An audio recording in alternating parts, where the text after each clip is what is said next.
van a ingresar seguro. Una vez que Silvina grabe, ponemos y, o sea, vos empezás.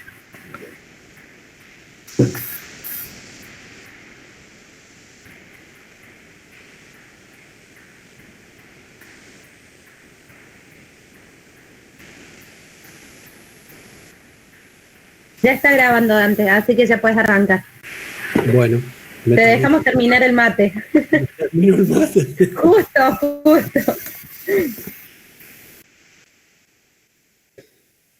Bueno, un tema que sigue acá, que es importante, como les decía al principio, es conocer y valorizar el intercambio capilar.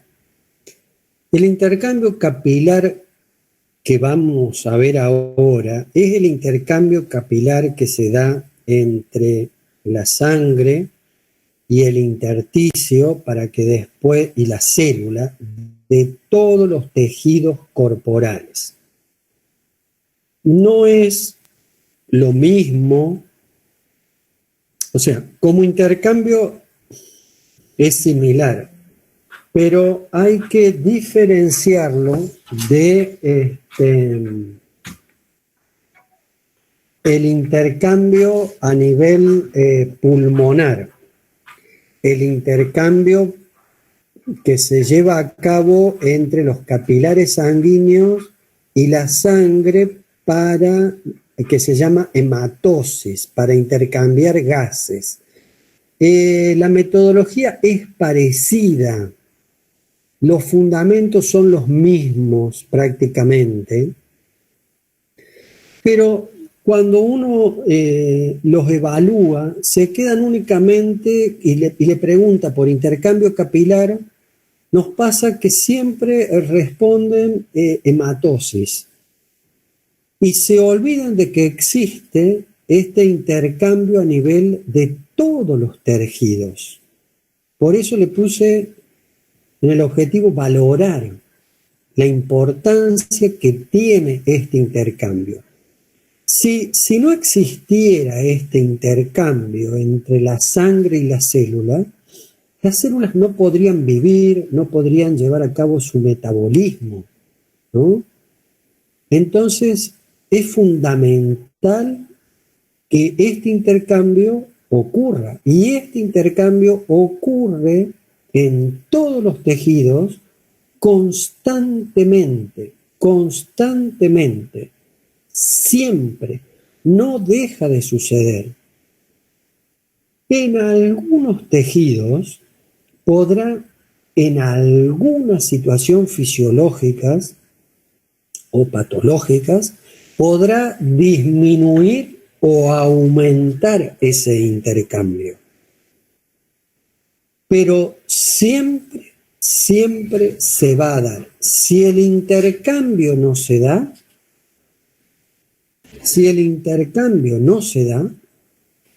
ese grupo de células puede morir, ¿no? Y entonces se van a perder las funciones y hasta a veces puede ser mortal para el individuo. Bueno, primero vamos a ver cómo está organizada, cómo es la estructura de la microcirculación. Nosotros tenemos que tener en cuenta que está formada por una arteria que va a dar una arteriola, indudablemente que viene de una arteria, pero acá hablamos de arteriola. Esto ustedes lo tienen que saber de histología, ¿no? Una arteriola que va a dar origen a una metaarteriola, ¿sí? Lo pueden ver en los dos gráficos, en el superior y este de acá abajo. Una arteriola que va a dar origen a una metaarteriola, y esa metaarteriola va a formar los capilares sanguíneos. ¿Estamos? Como vemos acá, este ovillo de capilar. Después esos capilares se vuelven a reunir. Pero además hay otra estructura que, si ven, es esta estructura que está acá, que va desde la arteriola hasta la vena, o que lo ven en este esquema de aquí abajo, que es este que sigue acá, ¿sí? Esta estructura se llama estructura arteriovenosa o yun arteriovenoso, que no tiene las condiciones de capilar como tal. Es una mezcla entre una metaarteriola, es decir, con menos capa muscular, y un capilar, ¿no? ¿Para qué sirve? Y ustedes, y acá hay otras estructuras en este esquema de aquí abajo que están en verde, porque no encontré allá arriba. Entonces, acá en verde, esto en verde. Esto que está aquí en verde, no es que sea color verde, ¿estamos? Pero estos son, como dice acá, esfínteres precapilares. Y esos esfínteres precapilares son muy importantes. ¿Por qué? Estos esfínteres precapilares trabajan fundamentalmente guiados, por así decirlo, con la presión de oxígeno del tejido, ¿sí? Entonces, cuando estamos durmiendo, estamos en reposo, el animal está descansando, hay muchos tejidos que disminuyen mucho su metabolismo, como es el músculo esquelético, por dar un ejemplo. Entonces, la presión de oxígeno en el tejido se mantiene relativamente alta, es captada por, no requiere de oxígeno, la presión de oxígeno en el tejido y en consecuencia en la sangre que pasa por estos capilares se mantiene alta, y estos esfínteres se contraen y al contraerse no dejan circular la sangre por los capilares. ¿Estamos? Quedan algunos capilares abiertos, más vale, porque si no se morirían las células. Pero muchos de ellos se cierran, ¿sí? Para algunos se obliteran la luz directamente y otros achican el calibre del capilar, ¿estamos? Para dejar pasar menor cantidad de sangre, que sería lo ideal. Y entonces el volumen de sangre que entra a la metaarteriola, en vez de dividirse por todos los capilares, sigue por este yun arteriovenoso. Una gran cantidad del volumen sigue por este yun. Entonces hay un ahorro energético de nutrientes y de todas las cosas. Cuando el tejido se pone en movimiento, como en este caso me imagino el tejido cerebral de ustedes que debe estar a full, salvo que alguno esté durmiendo ahí, ¿no? El tejido aumenta el consumo de oxígeno, ¿sí? Y entonces la presión de oxígeno disminuye en los capilares y los esfínteres precapilares se relajan y la sangre empieza a circular por todos los capilares, aumenta el flujo sanguíneo, en este caso al cerebro, ¿sí? Aumenta la disposición de nutrientes y las células están a full metabolizando con mucha energía para poder captar todas las cosas que yo aquí le estoy diciendo. Bueno, trasládenlo a un músculo esquelético trabajando, trasládenlo a una glándula mamaria que está produciendo, trasládenlo a un útero que está en acción de parto, qué sé yo, trasládenlo a los músculos de la inspiración, al músculo cardíaco cuando está aumentada su actividad. Bueno, en el músculo cardíaco nunca se van a cerrar porque siempre está funcionando, ¿no? Pero sí van a aumentar capilares y flujo sanguíneo cuando aumenta la frecuencia cardíaca. Bueno, ¿estamos? Y además hay otra estructura que son estos tubos verdes que están acá, que si ustedes lo ven, están metidos en el medio de los capilares y acá no se observa mucho, pero acá en el medio de estas cosas hay todas células de un tejido imaginario, ¿no? Todo esto es todo tejido, pongámosle tejido muscular, ¿sí? ¿Estamos? O de una glándula, el tejido que ustedes quieran, ¿sí? Y están estos vasos, estos tubos verdes que son vasos. Fíjense que la flecha baja, ¿no? Empieza acá, acá dice que entra algo y sale por acá. Esto es los vasos linfáticos, ¿no? Los vasos linfáticos se originan en el tejido, acá son abiertos, por llamarlo, ¿estamos? Y por ahí ingresan líquidos, sustancias, ¿sí? Líquidos, sustancias, y van a ir incorporándose desde los capilares linfáticos a los grandes vasos linfáticos que después van a desembocar en las venas cava. Muy bien.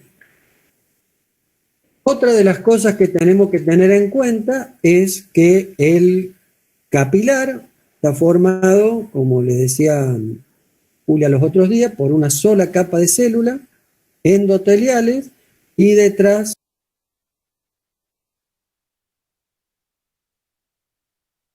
¿sí? Y entonces a través de estas estructuras es donde se realiza el intercambio de sustancias. Por ejemplo, algunas sustancias como el oxígeno y el dióxido de carbono van a atravesar las membranas celulares, ¿sí? Del endotelio capilar, ¿estamos? Otras sustancias van a realizar el intercambio a través de los poros, ¿sí? Como acá tenemos sodio, glucosa, aminoácidos, ¿sí? Y otras sustancias lo van a hacer a través del transporte en masa, por exocitosis o endocitosis, si tienen que entrar cuando son moléculas grandes. Por ejemplo, hormonas proteicas que tienen que llegar a una célula determinada. Van a pasar, si esas hormonas son muy chiquitas pueden pasar por los poros, pero es medio difícil. La gran mayoría va a hacerlo, por ejemplo, una ADH, que la vamos a ver hoy, o una FSH, o algunas hormonas proteicas de alto peso, van a salir del torrente sanguíneo a través de la exocitosis, ¿no? Van a atravesar la membrana. Y en consecuencia también, si la hormona fue sintetizada por un grupo de células o una glándula determinada para entrar al torrente sanguíneo, va a hacer lo mismo a través de una endocitosis. Transporte en masa. Y habrá muchas sustancias, principalmente las proteínas plasmáticas, que no pueden atravesar la membrana endotelial y se quedan dentro del vaso, amén que los poros se agranden, como en el caso de un proceso inflamatorio. ¿Estamos hasta acá?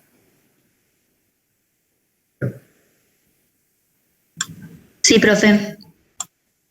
Bueno. Entonces vamos a avanzar con algo más complicado. Primer concepto a tener en cuenta. Dante, te interrumpo un segundo. Acá una de las chicas me dice que en la diapositiva, no la anterior, sino la anterior, había una imagen que no llegaste a explicar, pero que dijiste que te ibas a explicar. ¿Cuál? ¿Esta? No, a ver la que sigue.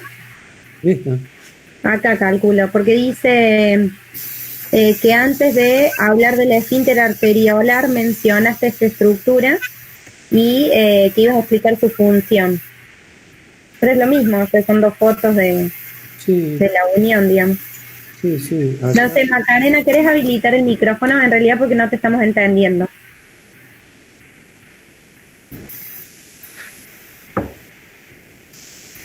Sí, profe. La que está al lado de los capilares, usted mencionó esa estructura arteriovenosa que está al lado del capilar, que se la ve más grande y que iba a mencionar la función o para qué estaba. Bueno, sí, lo dije. El shunt arteriovenoso.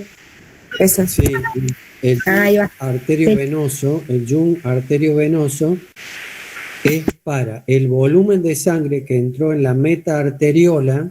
Si los esfínteres precapilares están cerrados están cerrados o semicerrados, no va a haber volumen que pase o el volumen que pasa por los capilares es menos, entonces ese volumen no puede quedar acá ni retroceder, entonces pasa por este yunque o esta conexión arteriovenosa, pasa directamente de la arteria a la vena.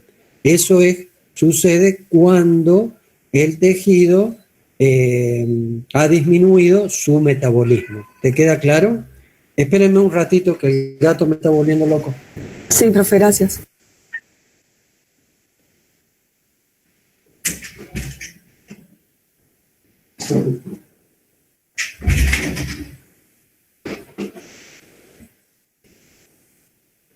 Ahí vuelvo. ¿Entendido eso? Sí, profe, gracias. Bueno, entonces vamos acá a introducirnos un poco más en el intercambio. Primer concepto a tener en cuenta. Nosotros tenemos una arteriola, un capilar arterial que se va transformando, no tiene cambio de estructura, pero como ustedes ven acá, primero lo pintan de rojo, después lo pintan de azul, se va transformando en un capilar venoso y una vénula. Este cambio de color, no es que ni la sangre sea roja ni la sangre sea azul, simplemente que lo que significa que acá la sangre está más cargada de oxígeno y acá menos cargada de oxígeno.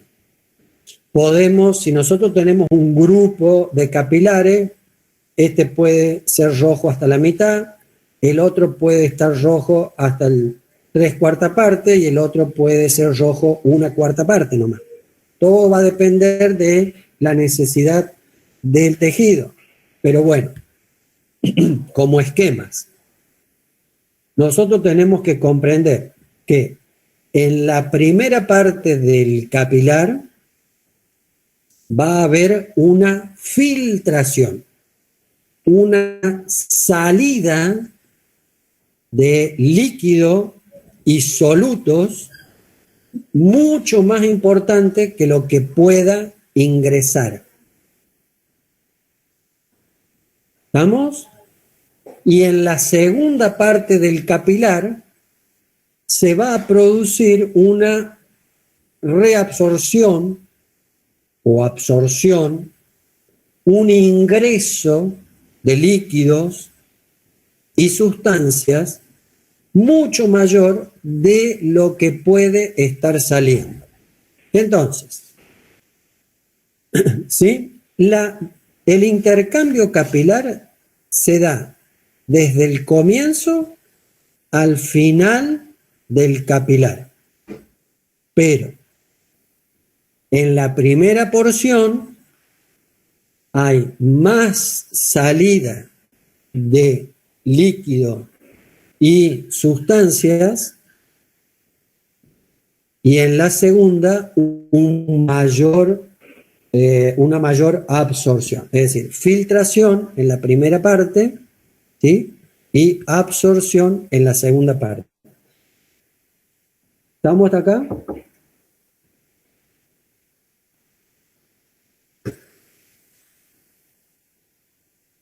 Hola. Sí, profe. Ahí me responden que sí en el chat. Bueno. Muy bien. Sí. Vamos a ver. Entonces, factores influyen en esta filtración y absorción, en este intercambio capilar. Uno es el área de intercambio. ¿Cuántos capilares están llevando a cabo el intercambio? No es lo mismo 1 que 100. ¿Estamos? Eso sería el área tomada en el corte transversal, ¿no? Y también longitudinal. Toda el área de capilares que están intercambiando. Otro factor importante es la diferencia en la concentración de solutos entre el capilar y el intersticio. Por ejemplo, hablando de un tejido muscular, vamos a tener mayor presión parcial de oxígeno en sangre que en el tejido. Entonces el oxígeno va a salir desde el plasma al intersticio. También debe estar esa diferencia de concentración con la célula, con el tejido, ¿sí? Para que ese oxígeno que ingresó al intersticio llegue a la célula. ¿Estamos? Sucede lo mismo con la glucosa, con los aminoácidos, con las hormonas que tengan que llegar a la célula. ¿Estamos? Muy bien. Eso sería la difusión de las sustancias. Otra cosa importante es el tamaño de los poros, como también lo veíamos al principio, ¿no? Mientras más grandes son los poros, ¿no? Va a permitir un mayor pasaje de sustancias. Pero los poros no son huecos inertes, sino que son proteínas, que también, son, las células tienen proteínas y por lo tanto el pasaje de los poros, la sustancia que pase de los poros va a estar influenciada no solo por el tamaño, sino por la carga eléctrica que tenga la partícula, ¿sí? Sino por la carga eléctrica que tenga la partícula. También la forma de la partícula tiene que ver. Bueno, todo eso también hace a la solubilidad de la partícula, ¿estamos? La carga, el tamaño, la forma, si es liposoluble, si es hidrosoluble. Si es liposoluble, por ejemplo, pasan más rápido que las hidrosolubles. Otra de las cosas que tienen que ver es el movimiento browniano, que es el movimiento de las partículas y que ese movimiento está dado por la temperatura. Ustedes saben ya de biofísica que las partículas tienen mayor movimiento a mayor temperatura. Entonces, si se mueven más, tienen mayor posibilidades de atravesar, ya sea la membrana o el poro. Y otro factor importante es la distancia a difundir, ¿no? La distancia a difundir. La distancia que está entre el capilar y la célula, ¿sí? La célula no se mueve, está siempre ahí. La distancia puede aumentar o disminuir de acuerdo a la cantidad de capilares que se pongan en funcionamiento. Por ejemplo, Si todos estos capilares están funcionando, las células tienen una menor distancia de intercambio, ¿no? La sangre pasa más cerca de ellas. Si se cierran los esfínteres precapilares, las células van a tener una mayor distancia, ¿sí?, de difusión, de intercambio. ¿Se entiende eso? Sí. Bueno. Entonces acá aparecen unos buenos señores con su física y tenemos que hablar de la ley de Fick. Fick es un físico, fisiólogo que tiene muchísimas leyes. Una de las leyes es la velocidad de difusión. La velocidad de difusión. Y esa velocidad de difusión, la fórmula está acá y pueden encontrar en todos los libros, la D, que significa coeficiente de solubilidad, que está dado si la sustancia es lipo o hidrosoluble, si la carga es positiva o negativa, y el movimiento browniano que tenga, que depende de la temperatura. S es la diferencia en la concentración de soluto a ambos lados del capilar. Entonces, ¿qué quiere decir? Fíjense que esto es directamente proporcional la velocidad, ¿no? Si es liposoluble, si tiene carga positiva, si aumenta la temperatura, ¿no? El pasaje es más rápido. Si la concentración a ambos lados es mayor, la velocidad con la cual difunde también es mayor, ya sea el oxígeno y la glucosa que salen del capilar al intersticio o el dióxido de carbono que ingresa al capilar. ¿Vamos? Bueno, también es directamente proporcional la velocidad al área de intercambio, como le decía antes. No es lo mismo un capilar que 100 capilares. Y es inversamente proporcional al delta de X. No tenía para hacer el delta, por eso puse la D, pero ahí la fórmula matemática dice delta de X. ¿Vamos? Que sería la distancia a difundir, como les decía hace un rato, ¿no? La distancia que hay entre el capilar y la célula. ¿Vamos? Esa es la ley de Fick. ¿Entendido?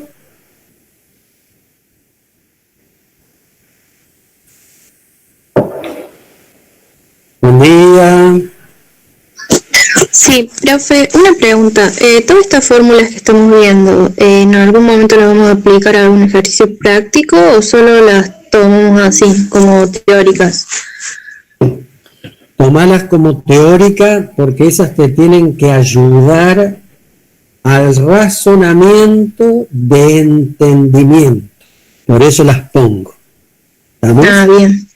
¿Bien? Sí. Para saber de dónde sale el concepto después, ¿no? Sí. Porque decimos, sí, difunde más rápido. Bueno, ¿por qué difunde más rápido? Bueno, a tener en cuenta todas estas cuestiones. ¿Se entiende? Claro, porque veníamos de biofísica y en biofísica no estábamos aplicando las fórmulas matemáticamente, digamos. Así que tenía esa duda. Sí, ha cambiado la profe Paola el sistema de dar biofísica. Uno está más agarrado todavía a lo más antiguo, pero no te la vamos a pedir la fórmula, por lo menos esta, porque tampoco damos números, pero es simplemente ayudar a razonar para entender. Claro. Listo, gracias. Por ahí sí la que viene, por ahí sí la que viene. Bueno, ¿estamos acá? Muy bien. Vamos a pasar ahora a factores, yo lo dividí así, en factores que influyen y factores determinantes, para que ustedes a estos factores lo tengan más presente. Pero cuidado, no se olviden de estos, ¿eh? Cuando uno les pregunta después, el intercambio capilar, ¿de qué factores depende? Depende de la presión hidrostática y oncótica. Y se olviden de todos los otros. Y todos los otros son importantes también. Sino que, ¿qué pasa? Pasa lo siguiente. Si no hubiera un medio acá, si no hubiera acá un medio líquido, ¿se podría llevar a cabo el intercambio capilar? No, sería imposible.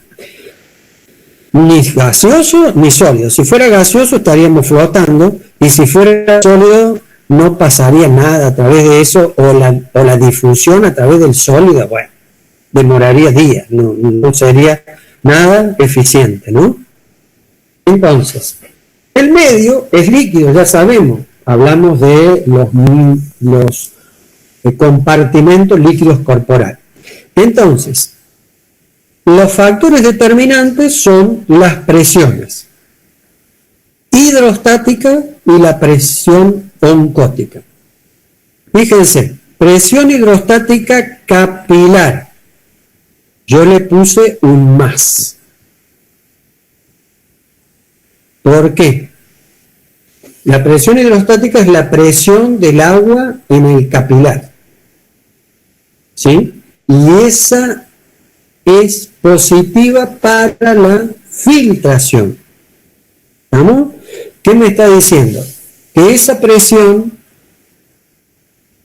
va a hacer salir el agua del capilar. ¿Estamos? Y no solo para que salga agua,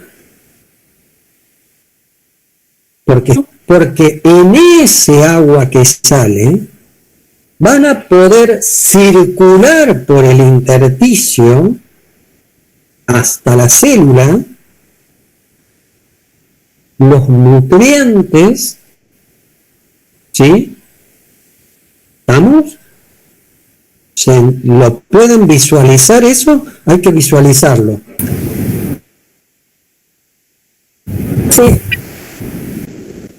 A esa salida de agua, a esa presión hidrostática, se le opone la presión oncótica del capilar. Recuerden ustedes que la presión oncótica está dada por las proteínas. Las proteínas son higroscópicas y retienen agua. Y está muy bien que así sea, porque si en el capilar escapara todo el agua, quedaría una crema, un flan, no sé, un queso, y no circularía nada, porque se escaparía todo el agua y quedarían los glóbulos rojos, glóbulos blancos y plaquetas todos amontonados, ¿no? Entonces, no puede salir todo el agua, tiene que salir una parte. ¿Quién dice basta? Las proteínas del plasma. Acuérdense de esto, porque después esto sí lo van a tener que aplicar. Bueno, ¿quién más se opone? A la presión hidrostática del capilar. Se opone hidrostática del intersticio, es decir, el agua que está en el intersticio. Y lo favorece a la filtración la presión oncótica del intersticio. Más que oncótica, debería ser presión osmótica del intersticio. ¿No? Pero bueno. Entonces, a ver, volvemos acá. En el filtrado el filtrado se produce por un juego de presiones. La presión hidrostática capilar que lo favorece, la presión osmótica del capilar u oncótica del intersticio, la presión, voy de nuevo, la presión hidrostática del capilar que favorece la salida de agua, la presión osmótica u oncótica del intersticio que atrae agua, y se le oponen la presión hidrostática del capilar, del intersticio, y la oncótica del capilar. Ese concepto general, ¿queda claro? Sí, profesor. Ese juego de presiones va a ser a la inversa en la absorción. Ustedes piensen que acá ha salido una gran cantidad de agua con solutos, ¿sí?, que van manteniendo la osmolaridad del intersticio y van llegando a la célula. Ahora, el agua que salió en el ramal arterial tiene que ingresar por el ramal venoso, o por lo menos la gran mayoría, ¿sí? ¿De acuerdo? ¿Por qué vuelve el agua? ¿Por qué vuelve el agua del intersticio al capilar? ¿Por qué vuelve? Porque dentro del capilar está más concentrado debido a las proteínas plasmáticas Las proteínas plasmáticas que no pudieron salir. Muy bien, muy bien. Entonces eso aumenta la presión, o mejor dicho, la presión oncótica no se pierde a lo largo del capilar, no se pierde a lo largo del capilar,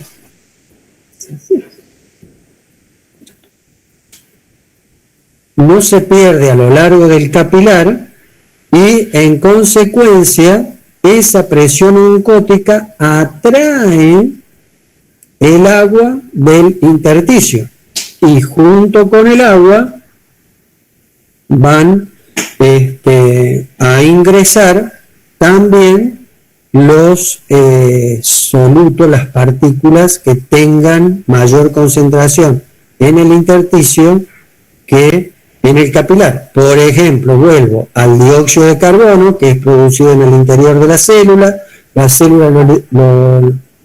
sale de la célula por un gradiente de concentración, pasa al intersticio, y del intersticio por un gradiente de concentración pasa al capilar. Podríamos hablar así de la urea, del ácido úrico y algunos otros productos. Profe, hay una chica que pregunta que dice en el grupo si puede repetir las proteínas plasmáticas.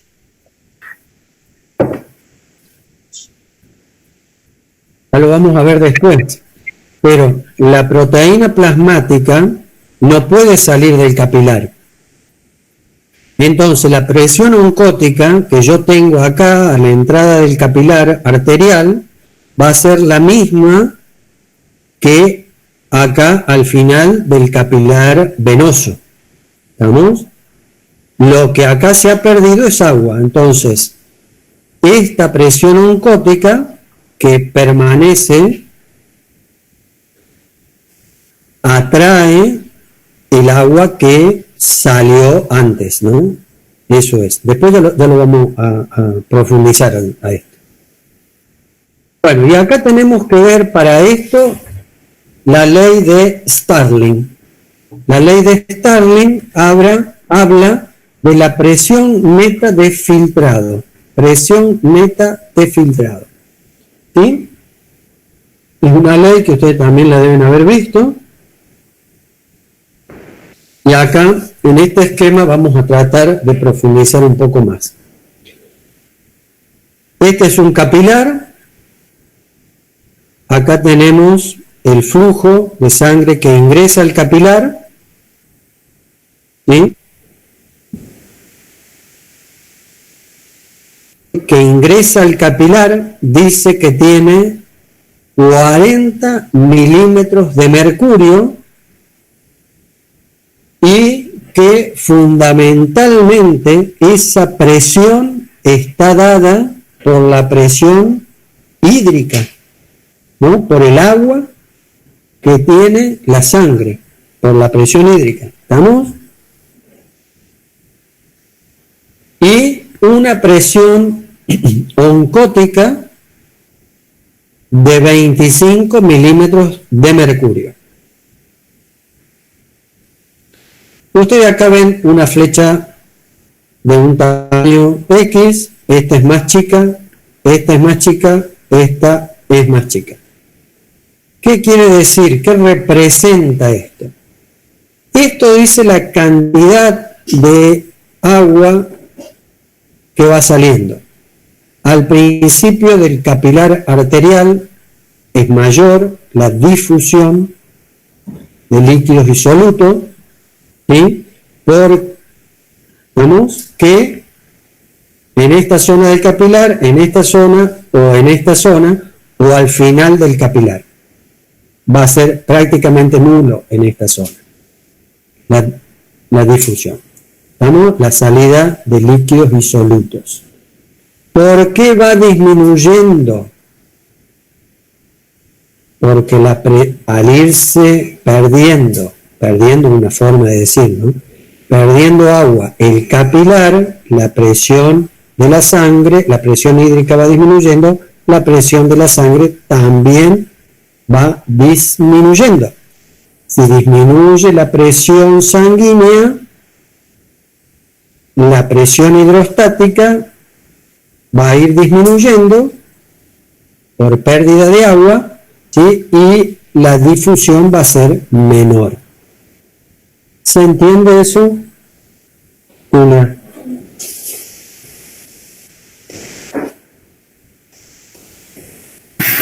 Sí, Dante.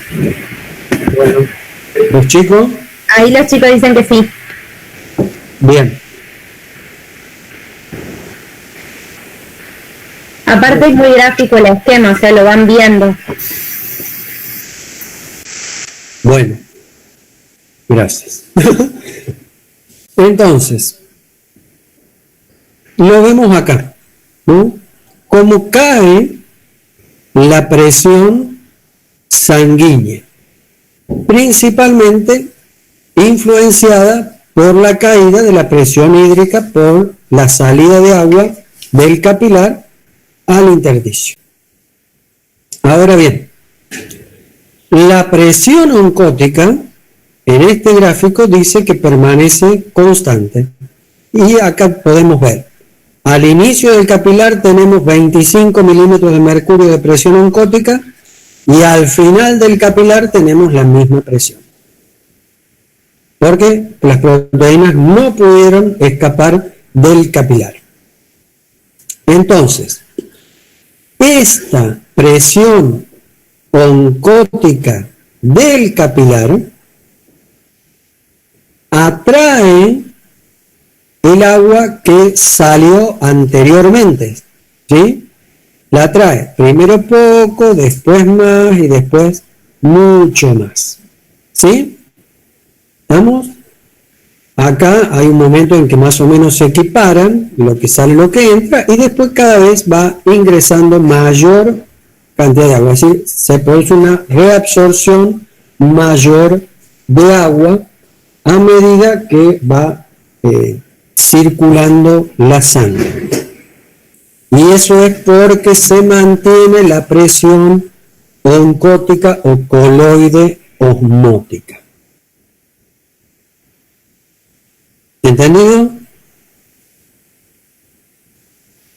Sí, profe. Sí, profe. Vamos a complejizar un poquito más.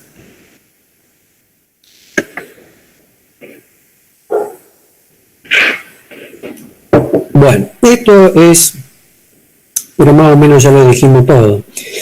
Para tener en cuenta, dos presiones son las importantes, la presión osmótica, que está representada por este pi medio raro, ¿no?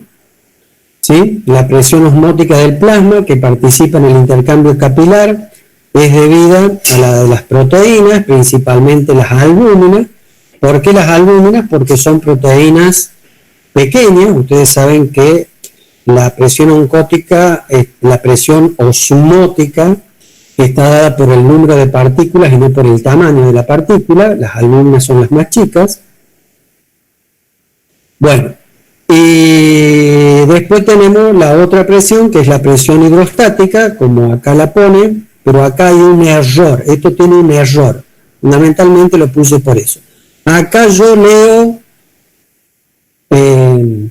pH del capilar. pH del capilar. Cuidado con esto porque lo he visto por ahí en algún coso. P minúscula, H mayúscula es pH. ¿Estamos? Potencial de hidrogeniones. Acá debería tener una P mayúscula. Entonces yo leo presión hidrostática. ¿Está claro eso?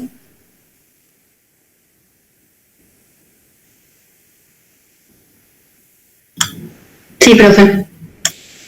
Bueno, muy bien. Acá entonces tenemos el capilar, que dice extremo arterial, que tiene una presión hidrostática de 35. Fíjense que la autora anterior decía 40. Bueno, este dice 35, más o menos.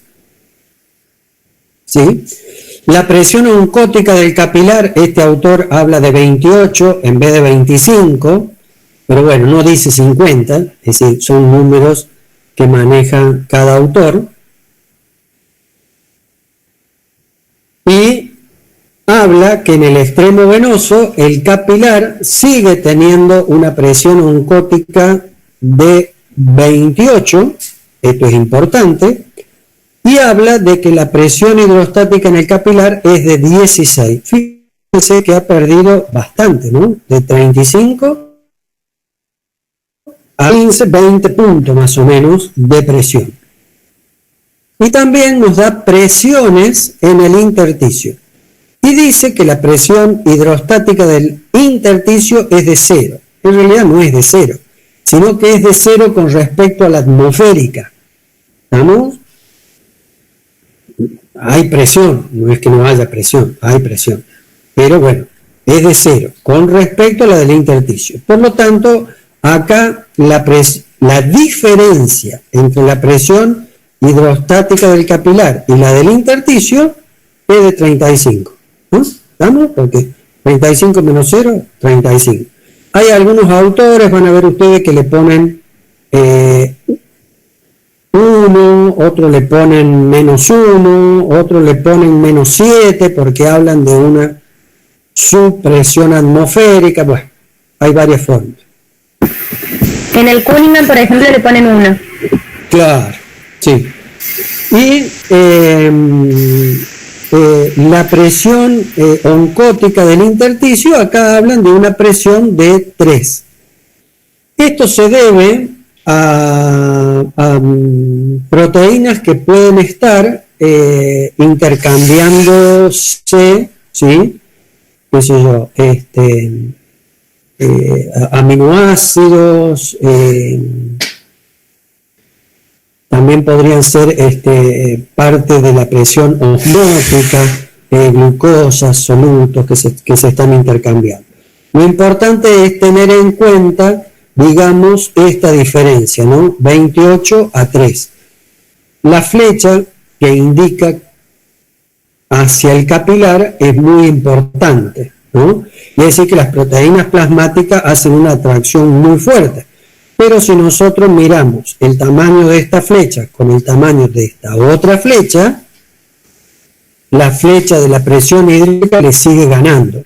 Quiere decir que en este extremo se produce difusión del capilar hacia el intersticio. Esto lo pongo como ejemplo gráfico, después lo vamos a ver con números. Vamos, para que lo vean gráficamente. ¿Vamos, chicos? Sí, profe. En el ramal B sucede lo opuesto. Tenemos una presión hidrostática disminuida, a pesar de que la intersticial sigue siendo de 0 en este ejemplo. La oncótica no se modificó ni dentro ni fuera del capilar, pero la barra que indica hacia el capilar, la atracción de agua por parte de la proteína dentro del capilar, supera a la suma de estas dos flechas que indican salida. Entonces acá estoy hablando de reabsorción en el extremo venoso. ¿Comprendido más o menos? Para seguir profundizando, mamá. Sí, digan sí. Bueno, pasamos a esto que es la aplicación. ¿Sí? Con números, para que quede un poco más claro. Algunos me dijeron que sí. A ver, alguno que diga que sí. Aquí estás, a 5. Listo. Dale para adelante. Lo que pasa es que se nos está yendo la mañana, señora. Bueno. Acá este autor de este trabajo le agrega la K acá, que es una constante, no la tengan en cuenta. En realidad, Starling en algunos libros aparece y en otros libros no aparece. Pero fíjense que esta es la fórmula simplificada, porque en realidad debería tener otra parte igual que esto. Esto es para hacerla completa la fórmula. Esta es una fórmula simplificada con la cual nosotros nos vamos a entender un poco más, poniéndole números para que sea más gráfico. Creo que el concepto fundamental ya está, simplemente es ponerle gráficos, hacerla un poco más gráfica. Entonces, si nosotros reemplazamos la presión hidrostática capilar, ¿sí?, que es de 35, lo tenemos acá, ¿vamos?, es la que sale, le sumamos la presión oncótica del intersticio, que también atrae agua, que es solamente de 3, ¿sí?, lo tenemos acá, ¿sí?, a eso, ¿sí?, le restamos la presión oncótica de la sangre, que es de 28, ¿sí?, y tendríamos que restarle la presión hidrostática, que es 0, por eso no la ponemos, pero en la fórmula está puesta acá. La suma algebraica de todo esto, estamos 35 más 3, 38, menos 28, nos da 10 milímetros de mercurio. ¿Qué dicen estos 10? Que tenemos una presión neta una presión de filtrado de 10 milímetros de mercurio. ¿Estamos? ¿Sí? O sea, puede salir agua soluto del capilar hacia el intersticio y llegar a las células. ¿De acuerdo? Muy bien. Si esto quedara aquí, si todo este líquido que salió quedara en el intersticio, ¿qué sucedería en ese tejido? ¿Qué se puede estar formando? Un edema. Un edema, muy bien. ¿Eso es aconsejable que suceda? No, porque el edema es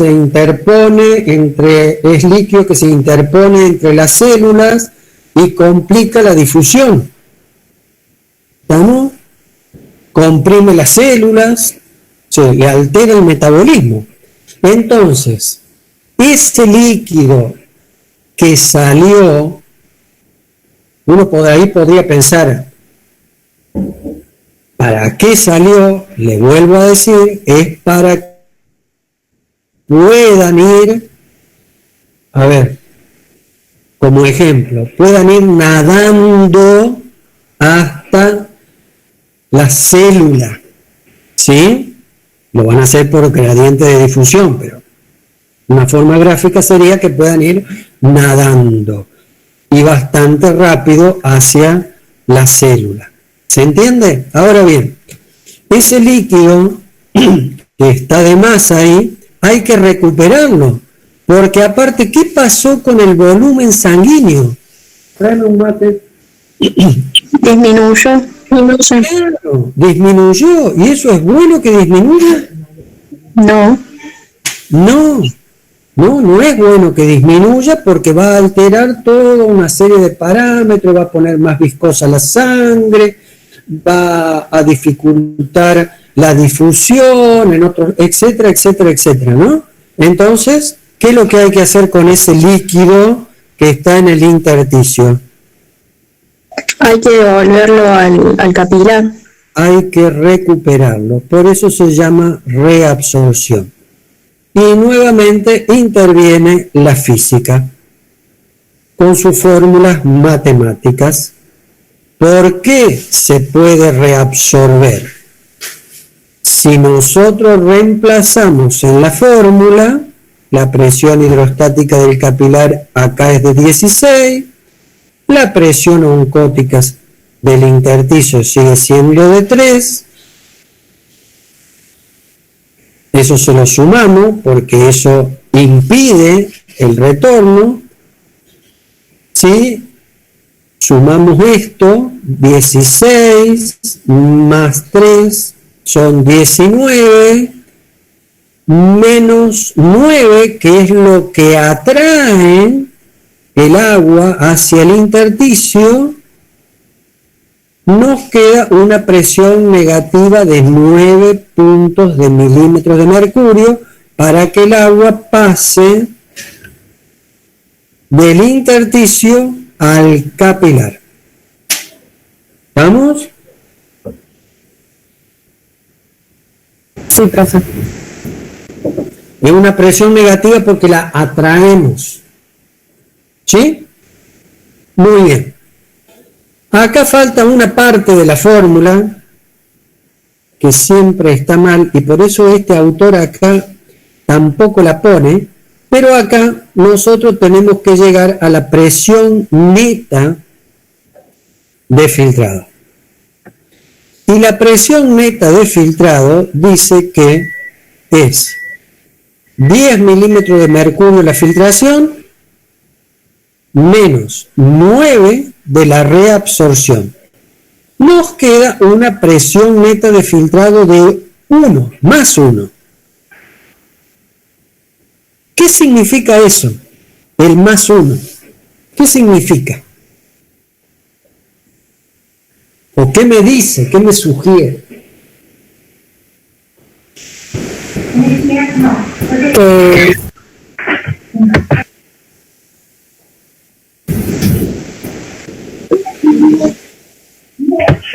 ¿Que eso fue lo que verdaderamente absorbieron la célula o el tejido, lo que quedó en el tejido? Muy bien. Eso es lo que queda en los tejidos.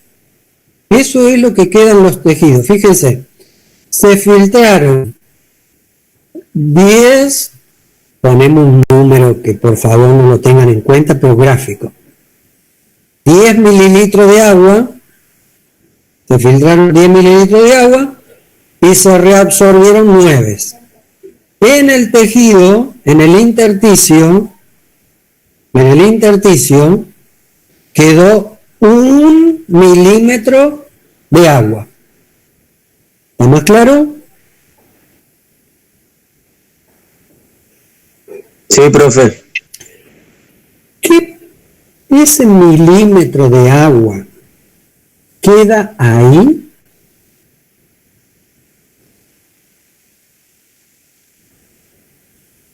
¿No lo recoge los vasos linfáticos?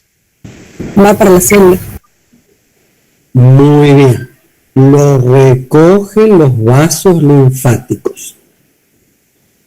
Ustedes piensen que esto es un momento en un punto determinado. Si ese +1 quedara en todos los puntos a lo largo de todos los capilares, ¿qué sucedería al cabo de unas horas nomás? Unas horas. Una deshidratación. ¿Una qué? ¿Deshidratación, profe? No. ¿Se equilibrarían las presiones hidrostáticas y dejaría haber intercambio? Baja la presión. Podría ser, sí, podría ser. ¿Qué otra cosa? ¿Qué se estaría formando si el agua esa queda ahí? Un edema generalizado. Seríamos un globo lleno de agua. ¿Se dan cuenta? Entonces, ese +1, ese líquido que quedó ahí, debe ser reabsorbido por los capilares linfáticos. ¿Y por qué el agua entra a los capilares linfáticos? Porque los capilares linfáticos tienen alta presión oncótica, tienen proteínas que no pueden salir porque acá yo le dije que al principio eran abiertos, pero tienen pequeños poros que ingresan a alguna sustancia pero no pueden escapar las proteínas que están en ellos. Entonces acá hay una presión oncótica importante y el agua que queda en el intersticio ingresa a los capilares linfáticos que después la retornan al torrente sanguíneo general a través del conducto torácico. ¿Estamos, chicos? Sí. ¿Se entendió?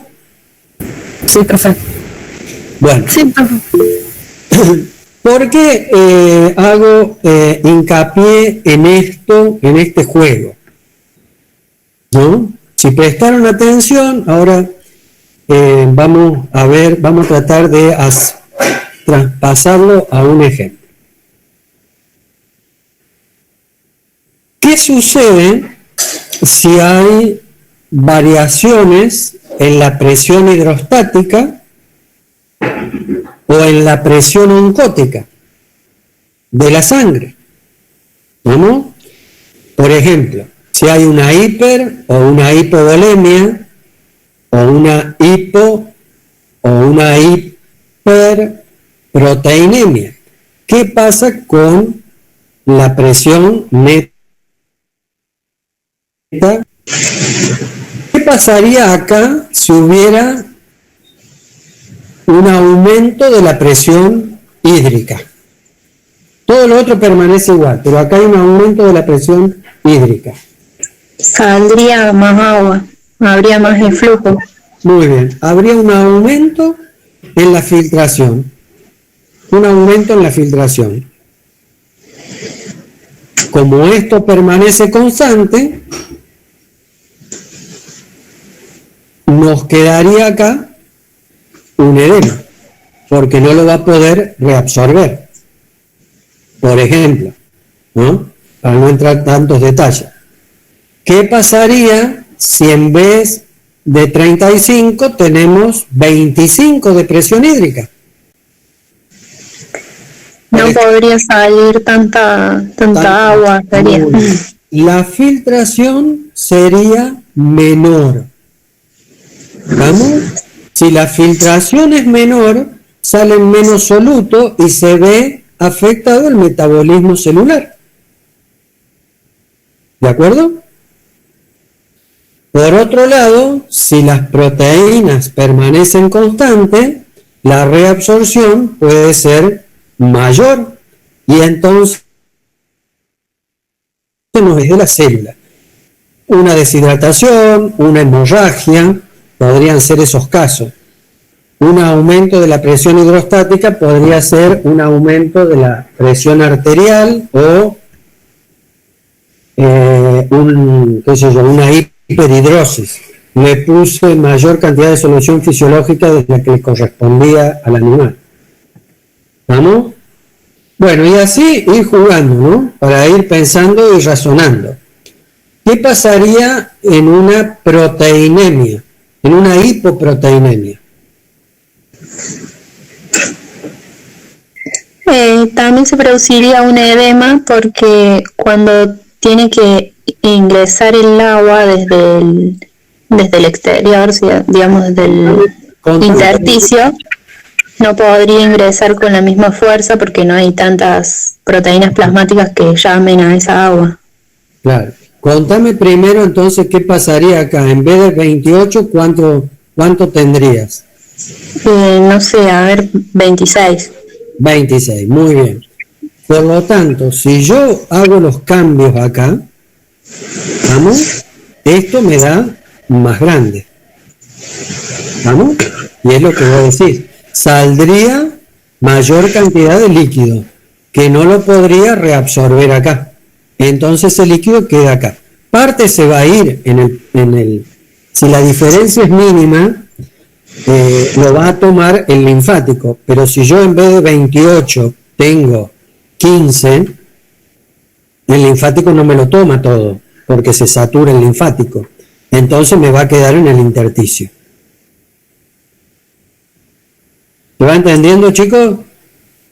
Profe, aparte con una hipoproteinemia, el linfático también tendría menos presión oncótica para atraer. Sí, claro, sí, muy bien, sí. Bueno, ¿qué pasaría en un ejercicio, por ejemplo? A ver, ¿qué pasaría en un ejercicio? ¿Qué opina? Se tendría que realizar más rápido todo para que llegue oxígeno a las células del músculo, en este caso, que están haciendo mayor actividad. Muy bien. Para que eso suceda, ¿qué tiene que aumentar de todos estos factores que están acá? La presión hidrostática en el extremo arterial. Muy bien. Tiene que aumentar la presión hidrostática acá, ¿estamos? Para que la difusión tenga mayor velocidad. Eso va a ir acompañado de una apertura de los esfínteres precapilares, ¿estamos? Entonces la distancia entre el capilar y la célula va a ser menor y por lo tanto la velocidad de difusión va a ser mayor. ¿Vamos? Y también los gradientes de los solutos a difundir tendrán que tener una mayor diferencia para favorecer.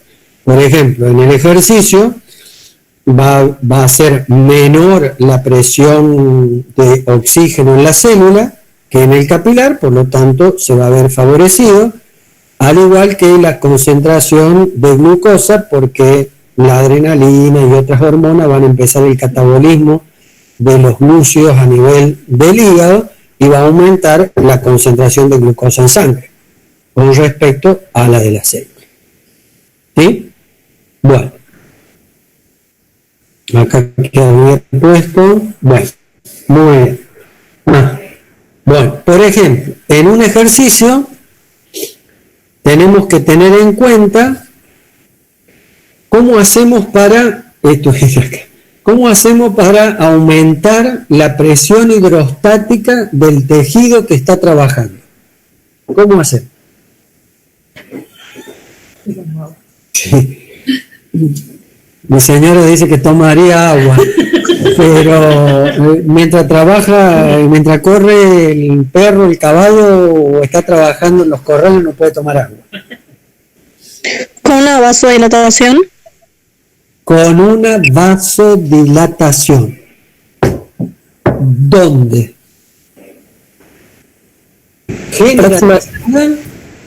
No, en el músculo esquelético.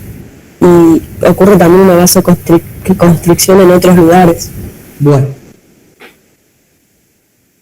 En un principio yo tengo que tener en cuenta que debe haber una vasodilatación en el músculo que está trabajando. Si yo me pongo a trabajar el bíceps, ¿sí? Y empiezo a trabajar el bíceps, ¿qué pasa con el metabolismo del bíceps? Va a aumentar. Va a aumentar. ¿Sí? Ahí va a haber una serie de modificaciones en algunos factores que ya lo vamos a ver localmente, pero que esas sustancias van a hacer que se produzca una vasodilatación local. Eso aumenta el flujo local. Me va a aumentar el flujo sanguíneo en el bíceps y no en el cuádriceps, porque yo estoy trabajando el bíceps. Si una hembra entra en parto, va a aumentar el flujo del miometrio, además de la prensa abdominal, pero no va a aumentar el flujo en los brazos, en la extremidad anterior, por ejemplo. ¿Se dan cuenta? Sí, profe. Muy bien. Entonces, ese aumento del flujo local, si llega más sangre, es lo que me aumenta la presión hidrostática en el capilar. ¿De acuerdo? Y sucede un aumento en la difusión. ¿Por qué? Como veíamos antes, hay aumento del área de intercambio capilar, disminuye la distancia, aumenta la diferencia en la concentración. ¿Sí? Entonces, ¿qué pasa en el ejercicio con la presión neta de filtrado? Aumenta y la velocidad de difusión también aumenta, que ya lo dijimos. Resulta que yo había hecho todo esto con animaciones y lo corregí en otro lado y no en este que puse esta mañana. Va, no importa, pero están los conceptos. Dante, yo te dejo, me voy por la bebé. Bueno. Así que, bueno, igual Silvina sigue grabando. Chao, chicos, gracias. Bueno, chao. ¿Silvina está ahí?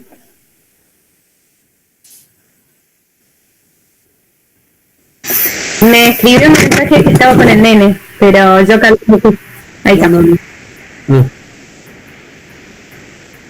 Tenés que grabar.